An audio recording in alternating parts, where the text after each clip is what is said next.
అదరగొట్టే కారం రంగు రుచి ఆచి కారం పొడి. ఏపీ ప్రభుత్వం అత్యంత ప్రతిష్టాత్మకంగా నిర్వహించబోతున్న సిఐఐ సదస్సుకు కౌంట్ డౌన్ మొదలైంది. రేపే సమ్మిట్ ప్రారంభం కాబోతుంది. దాంతో దేశమంతా ఇప్పుడు విశాఖ వైపు చూస్తోంది. అతిథులను మెప్పించేందుకు అబ్బురపరిచేలా ఏర్పాట్లు చేస్తోంది ప్రభుత్వం. ఈ సదస్సు వేదికగా భారీ ఒప్పందాలు జరుగుతాయని చెప్తోంది ప్రభుత్వం. ఏపీ ప్రభుత్వం అత్యంత ప్రతిష్టాత్మకంగా తీసుకున్న సిఐఐ సదస్సు రేపు ఎల్లుండి విశాఖలో జరగనుంది. ఈ 2 రోజుల సదస్సులో 48 కీలక సెషన్లు జరగనున్నాయి.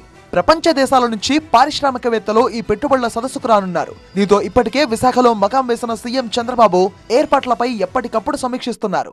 ఎలాంటి ఇబ్బందులు తలెత్తకుండా ఆతిథ్యం అదిరిపోయేలా దగ్గరుండి అన్నీ తానే చూసుకుంటున్నారు. సిఐఐ సదస్సు కోసం ఏయూ కాలేజ్ గ్రౌండ్స్ లో జర్మన్ టెక్నాలజీతో 8 భారీ ప్రత్యేక హాళ్లు ఏర్పాటు చేశారు.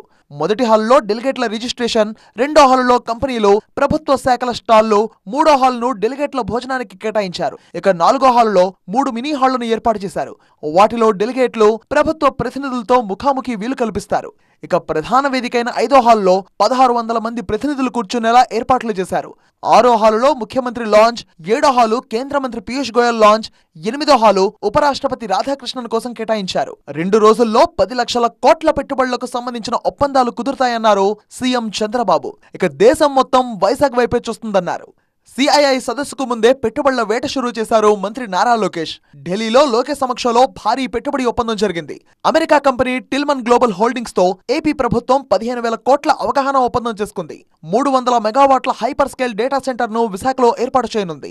దీంతో ప్రత్యక్షంగా 300, పరోక్షంగా 1000 మందికి ఉద్యోగాలు రానున్నాయి. ఇటు లోకేష్ కూడా విశాఖ సిఐఐ సదస్సుకు ఏర్పాట్లను ఎప్పటికప్పుడు పర్యవేక్షిస్తున్నారు. మొత్తంగా సిఐఐ సదస్సుకు పనులన్నీ దాదాపుగా పూర్తయ్యాయి. 42 కోట్లతో నగరంలో సుందరీకరణ పనులు చేశారు. అతిథుల కోసం 26 హోటల్ రూమ్స్ బుక్ చేసి ఉంచారు. 50 దేశాల నుంచి 3,000 మందికి పైగా పారిశ్రామికవేత్తలు వస్తారని అంచనా వేస్తున్నారు. ఈ 2 రోజుల్లో 10 లక్షల కోట్ల పెట్టుబడులకు సంబంధించిన ఒప్పందాలు కుదురుతాయంటోంది ప్రభుత్వం.